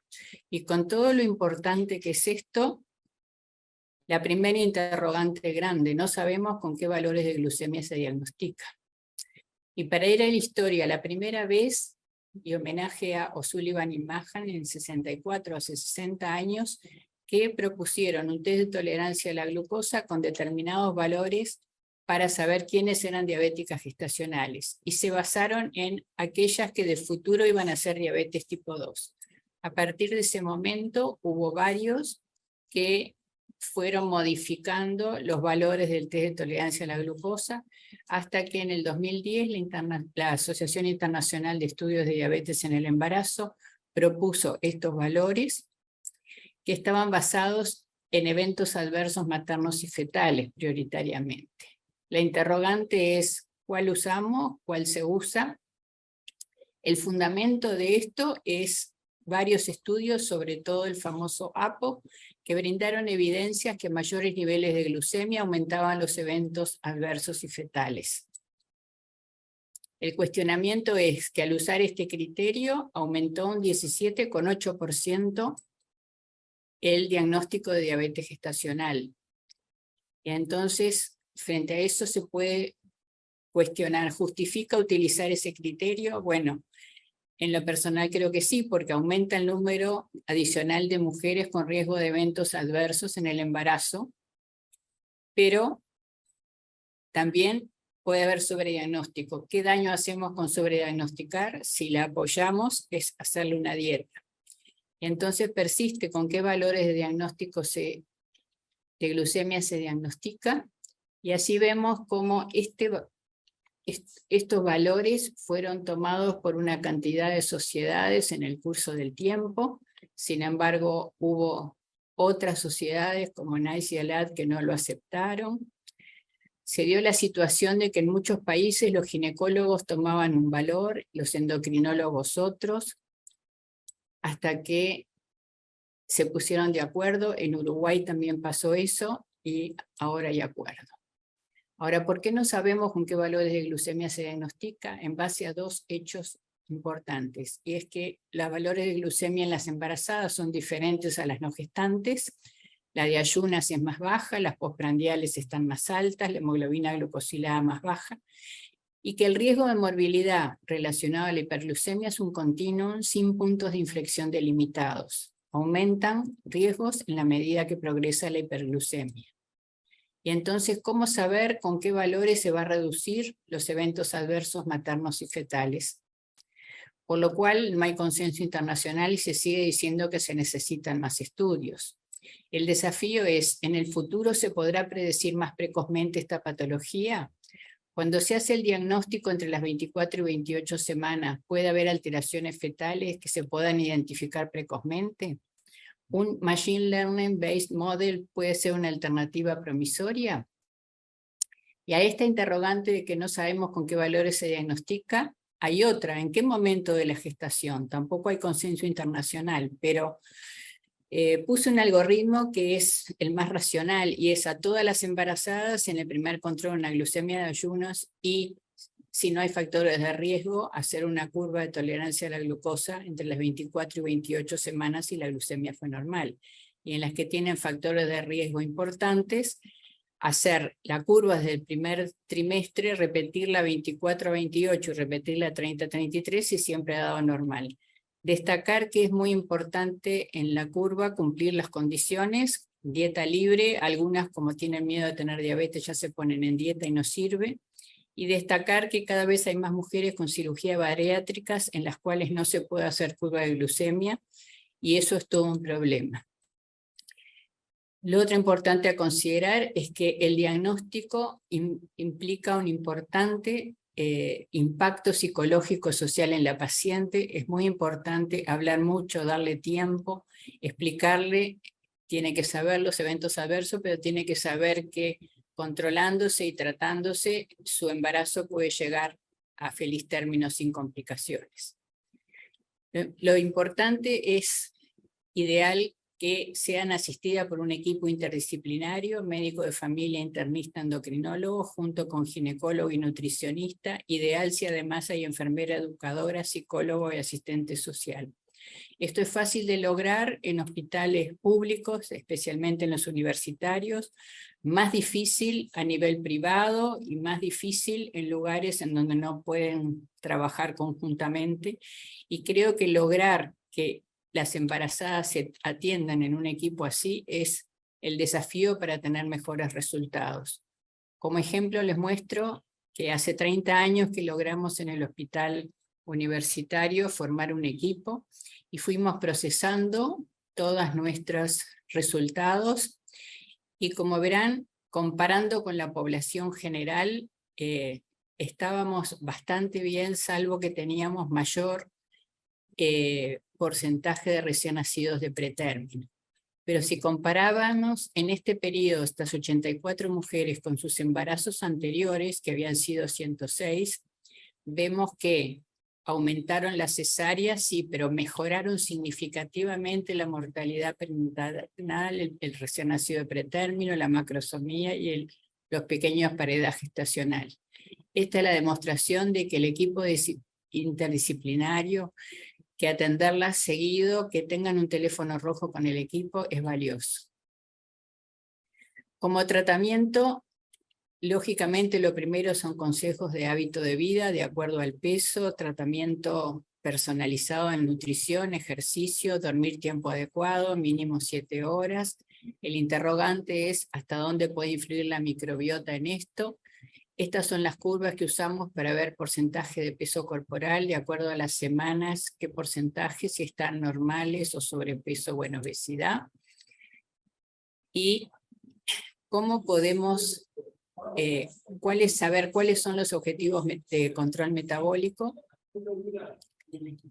No está bien establecido y sin embargo hay valores que son muy aceptados por varias guías y expertos, como esto de glucemia en ayunas, 1 hora postprandial, 2 horas postprandial, y hemoglobina glucosilada de 6%, siempre y cuando no haya hipoglucemias, y eso además, esforzarse por bajar la hemoglobina glucosilada puede significar un aumento de pequeños para edad gestacional.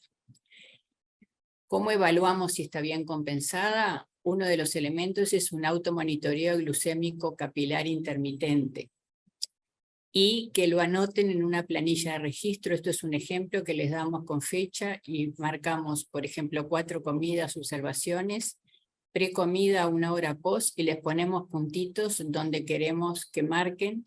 A las que tienen valores más altos les ponemos más frecuente.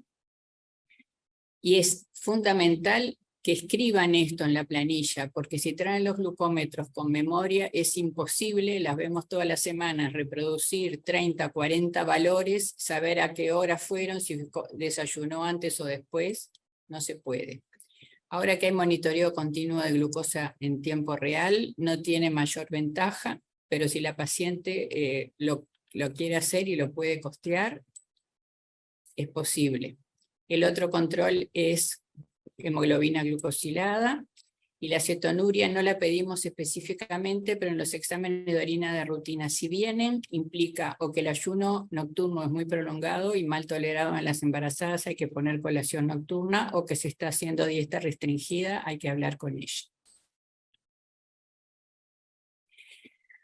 Ahora, si no se cumplen los objetivos metabólicos en un determinado plazo, y en un porcentaje de los controles, hay que hacer tratamiento farmacológico. O aunque parezcan las glucemias todas normales, si hay hipercrecimiento fetal por perímetro abdominal más de percentil 75 o peso fetal estimado más de percentil 90, y en ese caso la insulina es la droga de elección. El tratamiento con insulina es un objetivo tendencia, tratamos de imitar la glucemia normal, que es una secreción continua basal y picos postprandiales en las comidas en función de lo que se come. En el caso de las diabéticas embarazadas, usar insulinas menos antigénicas, y para imitar lo basal podemos usar NPH humana de temirogliargina. Hay más experiencia con detemir y tienen ventajas sobre NPH, de acción rápida, la regular, la lispro y la aspartica, que también tiene ventajas sobre la regular. Destacar que hipoglucemia en el embarazo son valores de menos de 60 y que no se considera en la diabetes gestacional la necesidad de uso de bombas de infusión continua de insulina como en las pregestacionales.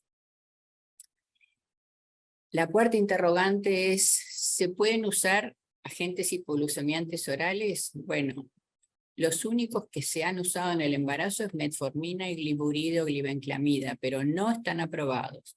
Tienen muchas ventajas, la vía oral en menor costo, no son teratogénicos, pueden lograr buen control metabólico y pueden mejorar resultados perinatales. Pero ¿qué repercusión tendrían en el futuro de la madre y de los hijos? Entonces, destacar que la insulina es la droga de elección, que no está aprobado el uso de glibenclamida y metformina, y sin embargo se usa mucho, se ha incrementado en las últimas décadas. ¿Cuándo habría que usarlos? Balancear los riesgos de la hiperglucemia materna y de los antidiabéticos orales, por ejemplo, en mujeres que rechazan las inyecciones o en países en que no hay disponibilidad de insulina, o pacientes no protegidas por el sistema de salud que no pueden acceder, o en zonas que no hay refrigeración, o en pacientes de bajo nivel socioeconómico y cultural en las que es difícil la insulinoterapia ambulatoria. Los controles durante el embarazo son habituales en cuanto a los controles de la diabetes, los controles ginecológicos de bienestar fetal en que destacamos, como decíamos, la circunferencia abdominal en proporción con la cefálica y el peso fetal estimado. Ante la terminación del embarazo, es importante destacar que el parto sea en un centro que hay perinatología, lo cual es imprescindible en las tratadas con insulina. ¿Cuándo terminar el embarazo y por qué vía? Depende de la decisión del equipo interdisciplinario, aquí integrar el perinatólogo, terminarlo no antes del término, entre las 38 y las 40 semanas, y que la diabetes gestacional per se no es indicación de cesárea. Posparto, la repercusión de la diabetes gestacional en el recién nacido es por la hiperglucemia materna, el hiperinsulinismo fetal, y que se vigila hipoglucemia, distrés respiratorio, hipocalcemia, hiperglobulinemia y poliglobulia. Pero fíjense lo importante de la lactancia materna, que es bueno iniciarla precozmente y que tiene efectos metabólicos positivos a corto y largo plazo. Por ejemplo, en los niños que no se amamantaron o que tuvieron menos de 3 meses tienen más riesgo de sobrepeso. Y en cuanto a la madre, tener en cuenta que posparto, después del alumbramiento, baja la insulinoresistencia, baja la glucemia, no hay que dar insulina, se lo venía recibiendo, y después hay que evaluar si la paciente persiste diabética a corto y a largo plazo, se hace curva de glucemia. A largo plazo, además, estas mujeres tienen mucho más riesgos metabólicos asociados a la diabetes, al síndrome metabólico, enfermedad cardiovascular y riesgo de diabetes gestacional en embarazos siguientes, por lo cual esta población de diabéticos gestacionales nos da una alerta y oportunidad para hacer prevención de esas patologías, y ese es el desafío. Y acá también la lactancia materna tiene efectos metabólicos positivos en la madre, que a largo plazo puede reducir el riesgo metabólico hasta 15 años después del parto. Y la última interrogante, y más importante quizás, la repercusión de la diabetes gestacional en el futuro del niño. A largo plazo se ha visto que estos niños tienen resistencia a la insulina, obesidad, síndrome metabólico, diabetes, 2 a 8 veces más frecuente que en las madres que no tuvieron diabetes gestacional, y estos hijos mayor riesgo a mayores niveles de glucemia de sus madres en la curva. Si las madres además son obesas, los hijos tienen mucho mayor riesgo. La explicación es la hiperglucemia da hiperinsulinemia en el feto y lleva a los mecanismos característicos de la diabetes 2. Cuestionamiento: el tratamiento eficaz de la diabetes puede reducir significativamente estos eventos adversos. Si se controla, sí, por supuesto. El desafío además es en estos niños focalizarse con el objetivo de hacer de prevención a largo plazo para que no sucedan estos elementos. Por último, en las madres tratadas con metformina o con insulina, ¿eso puede cambiar el futuro de sus hijos? Bueno, hay varios estudios y revisiones de varios estudios, ahí pusimos la mayor. Al nacimiento, los pesos del recién nacido con metformina son menores, menos macrosomía, disminuye 40% el riesgo. Pero a largo plazo, en el MICTOFO, a los 9 años, los niños tienen más peso, más circunferencia abdominal, más índice de masa corporal, más masa grasa, más volumen de masa abdominal. En suma, los hijos de diabéticas gestacionales tratados con metformina tienen menos peso al nacimiento, crecimiento postnatal acelerado, resultando en niños con más índice de masa corporal y más grasa. La explicación es que in útero la metformina atraviesa la placenta. La restricción de nutrientes determina en el niño un fenotipo ahorrador. Luego en la infancia, con abundancia de nutrientes, aumenta de peso, aumenta la grasa visceral y a largo plazo tiene riesgo cardiometabólico. Y este es el mismo mecanismo por el cual en la desnutrición materna, en la insuficiencia placentaria, tienen restricción de nutrientes y llegan a estos riesgos. Y entonces nos remontamos a la hipótesis de Barker, que la anunció hace 15 años, el origen fetal de las enfermedades que se manifiestan en la adultez, por una reprogramación de los genes fetales, o sea, debido a la epigenética. el cómo el ambiente regula la expresión de los genes, o sea, no se altera el DNA, pero por diversos mecanismos se modula la expresión génica, promueven el fenotipo de síndrome metabólico en el individuo expuesto, pero mucho más también en la progenie siguiente, o sea que la alteración se puede ir por lo menos en 2, algunos dicen hasta 3 generaciones, herencia epigenética a través de células somáticas o germinales, o sea por linaje paterno o materno, por lo cual la exposición prenatal a obesidad y o diabetes tiene efectos transgeneracionales y el desafío será identificar si hay potenciales biomarcadores epigenéticos de estos eventos adversos y se podrán revertir las modificaciones epigenéticas. Y por último, desde Montevideo, en que vecino a nuestro hospital de clínicas está el Estadio Centenario, donde en 1930 fue el primer mundial de fútbol. Les digo muchas gracias por compartir estas interrogantes y desafíos y esperemos en el 2030, en esta parte sur de América, poder compartir con ustedes otro mundial de fútbol. Gracias.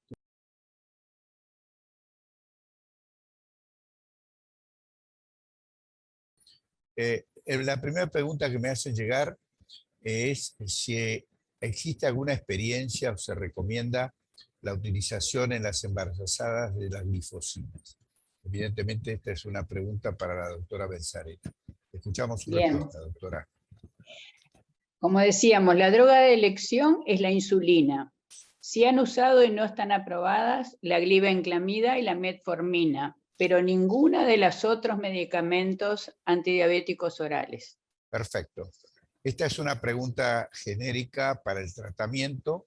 ¿Cuál es la experiencia con la pioglitazona en pacientes que no toleran metformina? Bueno, se utilizan en general los GLP-1 o los SGLT, es decir, los medicamentos que son alternativos. La metformina tiene una intolerancia bastante importante, en el orden de los 20 a 30%, con alteraciones gastrointestinales. Realmente el peligro de la acidosis no metabólica realmente se ve muy poco. Yo nunca lo he visto. Pero de todas formas hay una intolerancia de tipo digestivo que se soluciona entonces con la depaglifosina y con la semaglutide, por ejemplo. Perfecto. Vamos a pasar a otra pregunta. Esta es dirigida a la doctora Benzarena. ¿Qué porcentaje, creo que esto está contestado, pero de cualquier manera, qué porcentaje de de las mujeres diabéticas gestacionales quedan con diabetes? Bueno, eso es muy variable porque no todas las diabéticas gestacionales son iguales. Sin duda las que tienen valores más altos dentro de la curva tienen más riesgo y con todos los otros factores, si hay antecedentes familiares, si son obesas, es decir, el riesgo depende un poco de la situación de cada una. No sé si hay porcentajes, supongo que en las distintas poblaciones y países son distintos. Lo que sí creo que es importante enfatizar es el médico que las asiste, quien tuvo una diabetes gestacional, esa mujer es de riesgo y hay que vigilarla y controlarla y repetir los controles periódicamente y ante un nuevo embarazo tiene riesgo de hacer otra diabetes gestacional. Perfecto, muchísimas gracias, doctora. Hay otra pregunta dirigida también a la doctora. ¿Es útil la determinación de hemoglobina glicosilada en el seguimiento de las diabéticas embarazadas teniendo en cuenta la hemodilución? Sí, porque están los valores de referencias normales en las embarazadas normales y entonces teniendo esos valores de referencia se aplican en las diabéticas embarazadas. Puede haber más problemas si hay alteraciones, por ejemplo, de anemia u otras patologías, pero habitualmente no hay ningún problema en controlarla con hemoglobina glucosilada. Es muy útil y a diferencia de los diabéticos habituales, en las embarazadas se trata de hacer un control por mes, no cada 2 o 3 meses. Bueno, en este momento tenemos más de 100 preguntas, de modo que voy a de alguna manera seleccionar por cuestiones de tiempo, tenemos que terminar en horario, pero muchas de ellas están dirigidas a la doctora Belsarena. Se ve que el tema de diabetes gestacional ha sido Es apasionante. muy convocante. Entonces pregunta, ¿se ha probado en las embarazadas las glifosinas? Creo que algunas de estas cosas ya están respondidas, pero quisiera que la doctora los dijera. No se puede ninguna antidiabético oral. Si hay que usar, se han usado glibenclamida y metformina. Las otras no. Está bien. La pregunta también a la doctora Belsarena, si tiene sentido utilizar la determinación de la fructosa en sangre. Bueno, en nuestro caso usamos siempre hemoglobina glucosilada. Hemos hecho pruebas con fructosamina y nunca nos fue fiable. Sé que en Argentina la usan mucho, pero a nivel de literatura internacional se usa mucho más la hemoglobina glucosilada, y ya digo, en lo personal no fue tan fiable como la hemoglobina glucosilada. Hay una pregunta que seguramente ya está respondida, pero la vuelven a pedir. ¿Suelen nacer con bajo peso? Bueno, el problema, si vieron en nuestro trabajo, inicialmente el problema que tuvimos es que teníamos más recién nacidos de bajo peso, y eso nos hace cuestionar de que fuimos quizá demasiado exigentes con el control metabólico. Y por eso recalcamos, la hemoglobina glucosilada en la embarazada, todos los meses tratamos de que sea menos de 6, pero no puede hacer hipoglucemias, y si se insiste mucho en eso, el riesgo es que haya pequeños paredes gestacional. Por lo cual es muy importante conciliar la planilla de controles, como decíamos, con la hemoglobina glucosilada. Son dos cosas comparativas, pero no perseguir un valor porque tiene ese riesgo. Perfecto, doctora, muchas gracias. ¿Es verdad que el bebé que nace con peso mayor de 4 kilos va a ser diabético? No, es decir, hay bebés que nacen con más de 4 kilos porque genéticamente sus padres son grandes, y eso no quiere decir que vaya a ser diabético. Ahora, si es hijo de una diabética gestacional, es importante ver la curva de crecimiento fetal, el peso estimado, y si eso respondió a que la madre no estuvo bien compensada, sí tiene más riesgo, como mostramos, de ser diabético. Más todavía si la madre es obesa. Perfecto. Esta es una pregunta para el tratamiento. Si se usan glifosinas en diabéticos con filtrado glomerular menor de 20 mililitros por minuto. Podemos pedirle al doctor Martí o a uno de los académicos franceses que responda a esta pregunta. Bueno, por mi parte sí, se puede. Incluso las glifosinas pueden mejorar la nefropatía diabética. Así que no hay inconveniente. Bueno, hay otra pregunta más que nos llega que dice, ¿qué opinan del ayuno intermitente en los diabéticos tipo 2? Bueno, se utiliza. No es demasiado común ni demasiado popular. Y realmente puede tener algún inconveniente en el tratamiento continuado. Nunca está indicado en forma precisa. Perfecto. ¿No estaría indicado el desorgestrel como anticonceptivo en diabetes gestacional por mayor riesgo de diabetes? ¿Se puede usar drospirenona en el puerperio, doctora Belsarena? Después que una embarazada tiene diabetes gestacional, es muy importante chequear por lo menos si sus glucemias son normales. Hay que hacerle otra curva entre las 4 y 6 semanas para ver si quedó diabética. Porque si quedó diabética, va a ser muy importante cuando planee otro embarazo, programar para que no se embarace estando mal compensada metabólicamente, porque ahí es que se van a producir malformaciones en los hijos. Ahora, ¿qué método para evitar que se embarace? Es muy difícil prever. Tiene que hablarlo con su ginecólogo, que va a saber toda la situación de las circunstancias. ¿La asociación entre vidagliptina y metformina es una buena asociación para pacientes con índice de masa corporal mayor de 30 y hemoglobina glicosilada aumentada? Es una buena indicación, sí. Ok. Sigamos con las preguntas. Esta es, cuando vemos macrosomía fetal en niños cuyas madres estuvieron dentro de los parámetros normales de curvas aprobadas, ¿no estaría indicado algo que se nos está escapando? ¿Cuál sería la explicación para la macrosomía si las madres estuvieron bien controladas?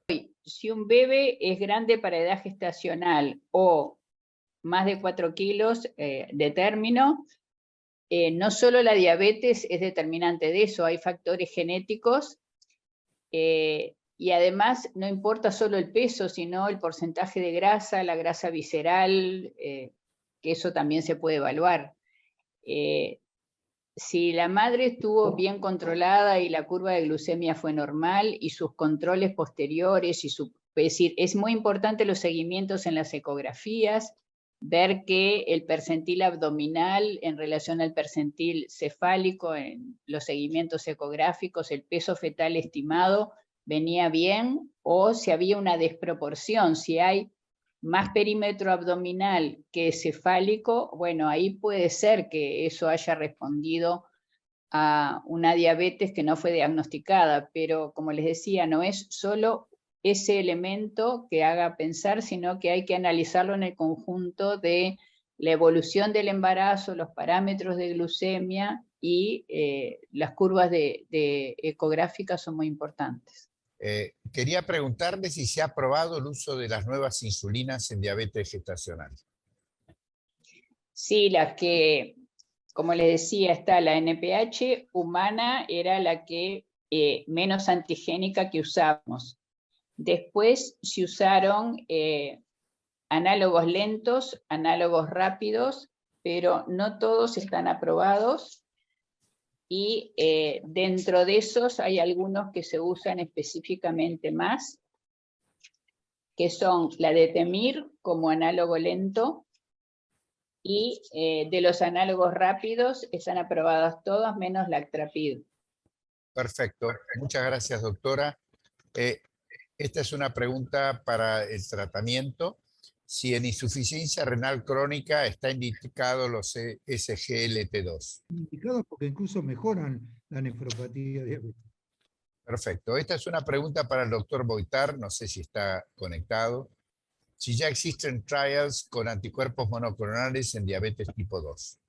En la diabetes de tipo 2 hubo algunos ensayos, por ejemplo, con citoquinas y anticitoquinas con efectos muy bajos, extremadamente bajos. No sirven para la práctica corriente, pero es cierto que la inflamación, como lo dijo nuestra colega, bueno, es algo que está claramente indicado en ese caso, pero la importancia como blanco terapéutico por el momento no apareció.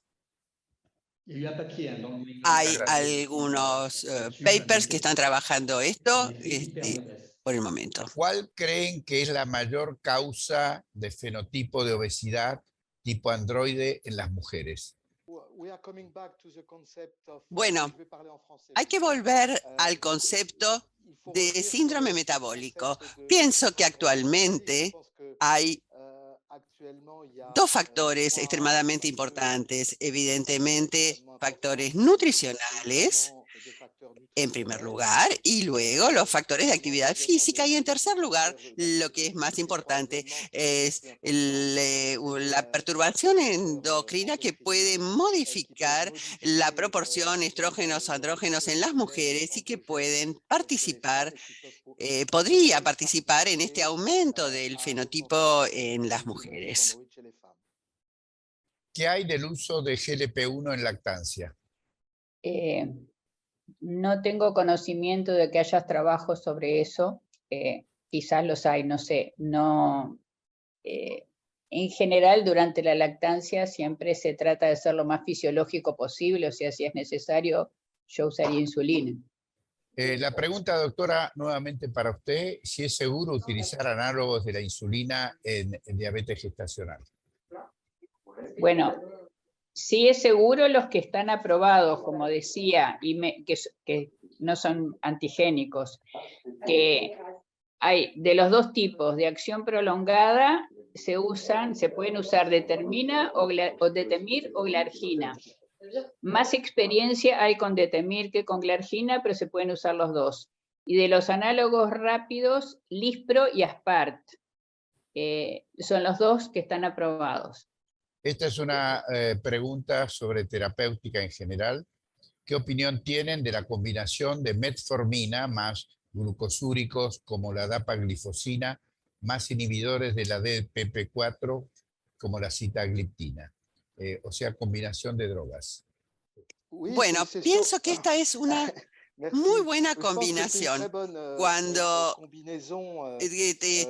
fracasa la metformina, a pesar de todas las modificaciones de modo de vida y no alcanzamos los objetivos en términos de hemoglobina glicosilada, es muy lógico agregar metformina y si el paciente no está demasiado desequilibrado o con inhibidores del EGT2 agregar, y la asociación de ambos en caso de fracaso de la biterapia, en mi opinión, es una lógica que puede proponerse, pero forma parte de las elecciones posibles en las recomendaciones que realiza la Sociedad Francófona de Diabetes, a la cual represento. Estamos en horario, han llegado muchísimas opiniones respecto a la excelencia del seminario, de modo que con esto damos por terminado el webinar del día de la fecha. Muchas gracias.